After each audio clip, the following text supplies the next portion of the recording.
presentation on Fine Arts and Development for Ed 417 by Christina Wiley.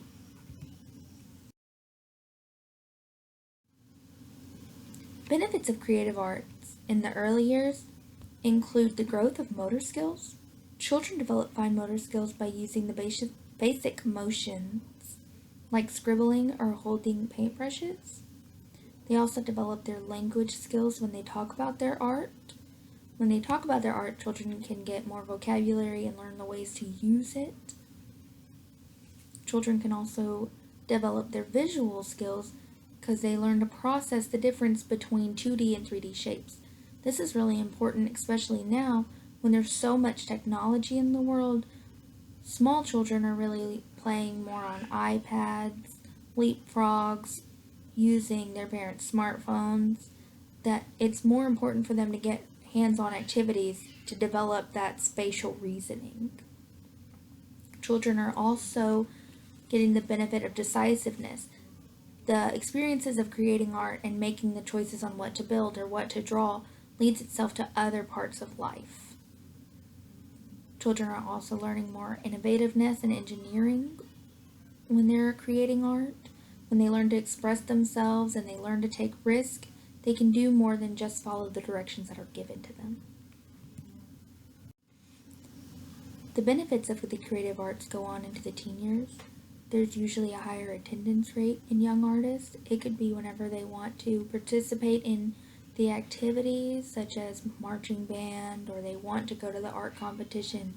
Usually you have to have your attendance up to participate in those things. They're usually more likely to receive academic awards like A Honor Roll, National Honor Society.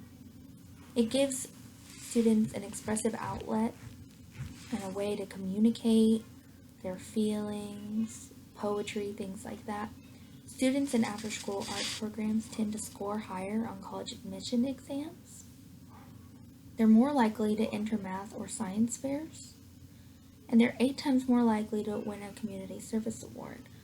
All of these things can lead to more scholarships, financial aid, ways for them to go into the university setting. There are a lot of ways to create, and it's important that you're ready to help a child when they need help and to let things go when they don't need help. You should always be prepared for the mess because there's going to be splattered paint, there's going to be glue places, and if you're just sitting there ready to clean up everything as it happens, then your child's going to be ready to clean up everything as it happens, and they're not going to be focused on the creating. So lay out some newspaper, lay out a tarp if you're painting, let the children enjoy the art as they're making it, and just be prepared for the mess so that you can clean it up after they're done with their art time. Don't give the children a lot of direction. That way they can really go on creating how they feel like they need to create. Ask them about the process. What did you make? I see you used a lot of blue. Why did you use a lot of blue? Did you have fun when you were creating this art? Did you have fun when you made it? Let the child be the artist. Don't offer a lot of additions or suggest a lot of changes. If the child made a blue sun, then let the sun be blue. Teach your child improvisation songs. Down by the Bay is a good song because it allows for a lot of different verses. They can just find words that rhyme. You can use silly words. Save old clothes for dress up. Clothes that you're not going to wear anymore. Hats that you found at Goodwill. Costumes from kid to kid. Things like that. Anything that they can wear and just have dress up clothes. Recognize all kinds of art. Almost anything can be art. If you're a baker and you made the little flowers for the cake, whenever you're just tapping on the table and you find a rhythm, you need to recognize art and show it to children so that they can recognize and appreciate the art that is all around us. Also, it's important to dance with your children. Whenever your children are dancing and you're dancing, not only are you getting the good kinesthetic energy and moving around and body motions, but you're also just having fun and being silly with them. And when they see you be silly, they know that it's okay to be silly sometimes too. If you want to do an art activity with your child, especially on a rainy day, it's good to have some art supplies on hand. A couple of good things to have are scissors and crayons, plain or colored paper, glue.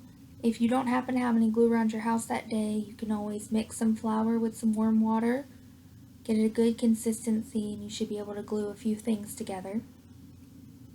Paper plates are always good to have. You can buy cheap ones at the dollar store. They don't have to be good enough to hold food, just good enough to draw on, cut out shapes, things like that. Newspaper is wonderful because you can use it to do your art on or make your collages or fold into things.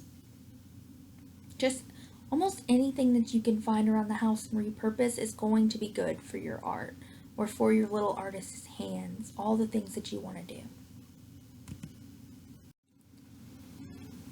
A few resources that I looked into: The Importance of Art in Child Development, PBS Parents; Why Art and Creativity Are Important, Parents Magazine; and The Importance of the Creative Arts for Children and Teens with childdevelopmentinfo.com.